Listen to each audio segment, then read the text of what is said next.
Okay. Good evening, everyone, and welcome to the Cybersecurity Analyst Certificate Information Session. Once again, my name is Danelle Pankratz.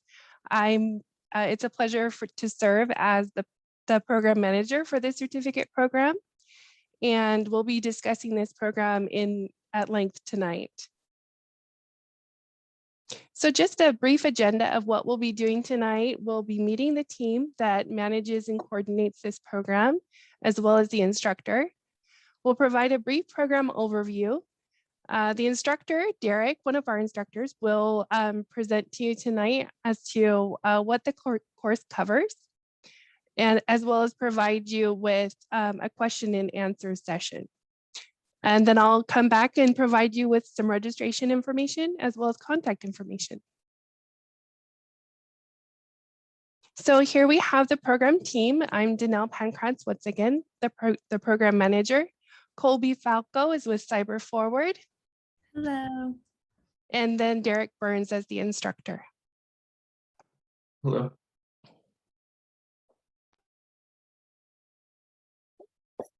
Hi, everyone. I'm Lynn Stewart. I'm with CyberForward, and you'll hear that name as we are a learning partner with Cal State Fullerton on this certificate program.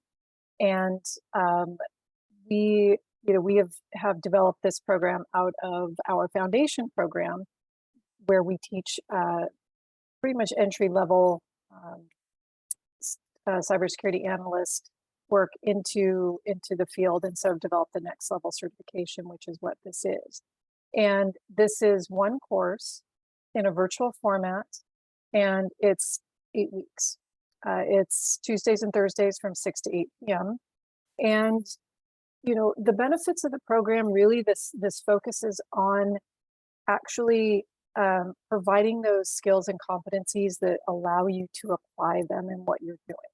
And as well as learning key methods for organizing and conducting security projects, and really preparing you to expand your role in a security program or in an organization as a whole. If you look at this program, it can prepare you to work as a consultant in cybersecurity, or if you're a consultant, even transitioning into a mid-level or senior security analyst position. And next slide, please, Colby. And our instructor, Derek, will go into that in a little bit more detail. He comes to us from the U.S. Air Force, where he was the cyber operations supervisor, has over 10 years of experience in IT, and additionally is a CompTIA certification instructor. And so with that, I'm going to turn it over to Derek to what the course is about. All right, so to give a brief background on this, we were trying to get a class that was accessible to some entry-level people and get them spun up on security, specifically for the cybersecurity analyst sort of positions. But since then, it's expanded. For any of you that have been looking into the security field or have been interested in it for a while, you've probably seen a lot of conflicting information out there. And well, don't worry about it, because a lot of people are confused about security right now, including a lot of security people, because anybody who's been paying attention will know that the security field is being revolutionized right now. Things are just now starting to come down and standards are being created, and a lot of organizations are starting to solidify their programs. So it's still in a really chaotic state right now. We realized things weren't working, and now we're trying to revolutionize and adapt. So security can be very confusing. We did want some people with some background knowledge of IT, just kind of in general. That's why we had the prerequisites of being about 2 to 5 years of some sort of IT or technical cybersecurity work. Coming in, it's going to be really beneficial for you to understand some of the terminology, although we will be going over a lot of it, and of course, you should gain an understanding of it. It's just less on your plate if you already know some of it. So some of the core topics, actually, that's all of the core topics and modules that we're going to be going over, is administrative techniques. This is going to be a lot of the security culture, kind of a little bit of the history of it. That way you can kind of see where we're coming from and where we're trying to go to as a field. Expectations in security. Oh yeah. Put in questions and I'll get to them as soon as the Q&A, and that way I can get a head start. we can kind of see where we're going in security. The analytical and data management module is going to be surprisingly in data. We work with a lot of data. So we're going to talk about how we collect data, how we manipulate it. Content development is going to be looking at how we take that data and we develop it into reports. Specifically, we do a lot of reporting in security. It doesn't matter which field you go into. A lot of upper level management, executive positions like to see what's going on in the security program because they know it's kind of important. The core domains, we're going to go over the core subjects to security in general. This is compliance, governance, covering incidents, what they are and how we handle them, policies, definitely going over risk, and then training and awareness programs, which are extremely important. Any of you that have worked or have worked in, even medium, even small businesses, a lot of times have training and awareness that's required by their employees. So we're going to be going over some of the good things to do it in those. The interaction team and project management, that one is going to be mostly interfacing with non-security people in a company because they are really, really important. One important topic that we always talk about here is the not my job mentality. I'm pretty sure most of you, if not all of you, are familiar with people saying, well, that's not my job. And part of our job in security is making sure that everybody understands security is everybody's job. We are just the ones over the program. So everybody has to take security seriously. We need to be able to interface with them. They need to understand their responsibilities. A lot of times we're the ones holding them accountable, but it's still their program too. The pipeline techniques, this is going to be, the pipeline that we refer to is whenever a company is designing whichever product they use, they go through the design stages, the building stages, and then reviewing after it's done. It doesn't matter what product it is, there's always that pipeline. And the security pipeline is concerned with all the stages of it. So whenever we're designing this product, let's make sure that it's a secure product. There's entire fields of sub-security, specifically like a DevOps, that is concerned with the more development side of code. Building the program, and of course making sure that the plan that we had is actually built in, and then of course reviewing it afterwards is taking a look at this product after to see, does it do what we wanted to in the first place, and is it still secure, or is it secure at all? And the last one, process components and frameworks. We're going to be talking about processes, a lot of processes and frameworks that we use in security. A lot of them are new or newly adopted anyway. Some of them are kind of based on some older standards. But if you've been paying attention in those fields, you'll know that there's a lot of frameworks out there.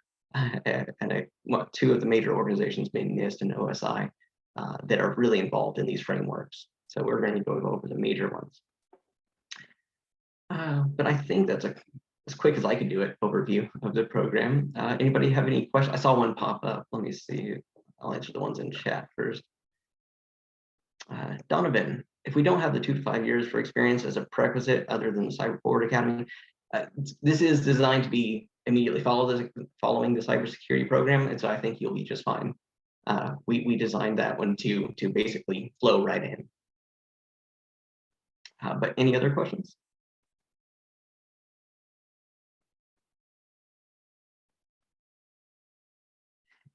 In my experience as an instructor, I've been doing this a few years now.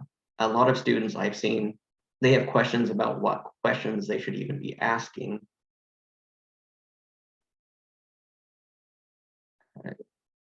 Dan says, what is the cost? I'm not familiar with that. I can enter that information in the chat, and the cost of the course is $3,750. Joe Rico, would you recommend getting familiar with some programming languages? So this is a big question for IT and security in general. So what I always advise students when it comes to specific things like this is, what do you want to do? And I know that is a really hard question to answer, but you need to spend time to think about what field of IT are you aiming for specifically, of course, including security into this. There is a lot of security that deals specifically with coding. So if you like programming, then you should definitely go into it. I'm not going to tell you not to. Python is a very popular language right now, and looks like it will stay that way for a while. So if you want to go into programming, definitely do so. There is security dealing with programming as well. Let's see, do we need the Academy program? I don't think you absolutely necessarily need it. Just some background knowledge would be good. But if you are coming from the program, then you're basically, this is just the next step for you. Any other questions? I'm liking them already. Are there financial aid programs? So unfortunately, traditional financial aid cannot be applied to certificate programs, so that wouldn't be available. However, we do have on our EIP website a number of different private loans for classes that you can look into. But the total cost or the total price would need to be paid at the time of registration. Are there any questions about the security field in general? I know people, if you're in classes like this, you have some questions about security in general, or maybe pathways. I like the one about programming languages. But security, depending on like I said, it integrates everywhere. There's tons of different types of security personnel. There's security personnel that are specifically over securing code, which is actually an entire field of its own, subfield of its own in security. And there's also networking security professionals, and these mostly focus on the sending of data from point A to point B and how to secure the data between them. System administration also has security.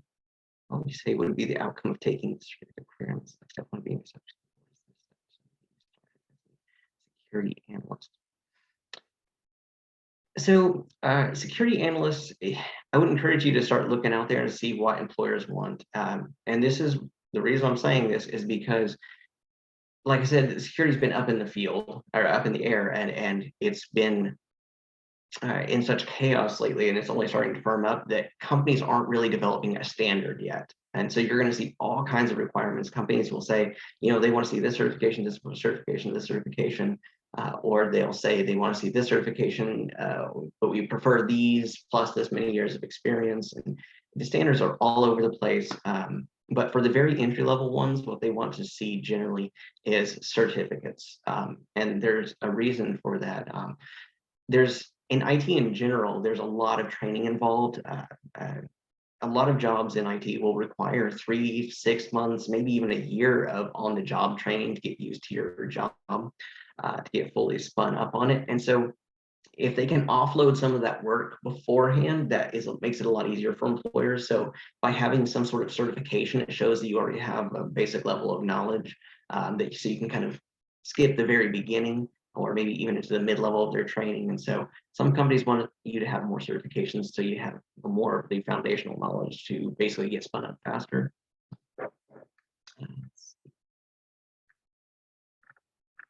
How to market yourself. We don't show how to market yourself as in like, how to apply to jobs like that. What we give you is the knowledge so that what I would think would be great is if you could go into an interview for an entry-level security job, including like a cybersecurity analyst or something of that nature, and hopefully knock that interview out of the park. So if they say, well, what standards are you familiar with? And you say, well, I'm familiar with the NIST 800 series and the ISO 27001, I've actually, done a third-party risk assessment. Then they can say, oh, well, this person knows, they're generally familiar with this type of work and has done it before, and so that would look better on you. Do we need to have some background knowledge in order to be successful? It would definitely help. And that's because I've seen a lot of students come into IT classes and, maybe they've never worked in the field before. And while they were interested in computers, the example I like to use is, if you're having electrical problems at your house and you call an electrician over and you start talking to, maybe you don't understand, electricity very well, but some basics of it, you can say, well, whenever I turn this on, this doesn't work. And and then you say a couple of terms like, it might be, the voltage, and if the technician doesn't understand what voltage is, would you really trust that electrician? Because that seems kind of basic to their field. So basically, knowing the terminology will really, really help you. It will allow you to kind of have an easier time when we do talk about what the terminology is. So you can spend less time memorizing words and their meanings and can jump straight into it. But if you think that you're pretty good with learning terminology pretty quick, then you should still be all right. Recess, any job placement assistance, is that part of anybody? I'll take that. So while there's no direct job placement assistance, what we do, so CyberForward has a sister company called CSUF. CSUF is a cybersecurity service organization. So they actually go out and provide cybersecurity services to companies. The graduates of our CyberForward program are put into a pool, and when work experience or job opportunities come available, we include our graduates in that. We notify them of that. For this cybersecurity analyst certificate program, we would do the same thing. So you become part of this graduate program, whether it was CyberForward, whether it's the Cal State Fullerton certificate, is when those job opportunities come available, is we send that opportunity out to you. So yeah, anything that we see where our graduates and people we know that have gone through training, we will make sure that they get heads up about it. So that's, what we do in terms of job recommendations, referrals, things like that. That's funny. I've always thought with that, you get to actually take your pick of the litter, if that makes sense. If you see some really promising students, you get first dibs, basically. Yeah. Would you struggle with a course without taking the prerequisite? I've only taken Introduction to Cybersecurity. If you've taken an Introduction to Cybersecurity, you should have a pretty decent understanding of the terminology. I think you'll definitely have an easier time. So I wouldn't worry about that. Any other questions? Awesome. Well, if there's no more, then it's been great talking to you guys. I hope you have a great afternoon. Thank you so much, Derek. So I'd just like to share a little bit of information as to how to enroll. So I've already posted the link to our cybersecurity analyst webpage in the chat. You're welcome to access it there. But to register online, you would just basically add to cart. And the link is also provided on the screen as well. It's just one course, and it is starting on September 20th. Next slide. And finally, so again, I am Janelle Pankratz. I'm the program manager. You're welcome to reach out to me if you think of any questions after this session. My email address is dpankratz, that's DPANKRATZ @fullerton.edu. I'll type it in the chat as well. And you're welcome to reach out to me with any questions that you might have. Next slide. I think it's the last one. Awesome. Well, thank you everyone for joining us today. I think we had about 27 total. We're so glad that you took time out of your evening to join us. And we hope that you'll become a member of the Titan and CyberForward families. Have a wonderful evening, and we look forward to hearing from you. Bye, everyone. Thank you.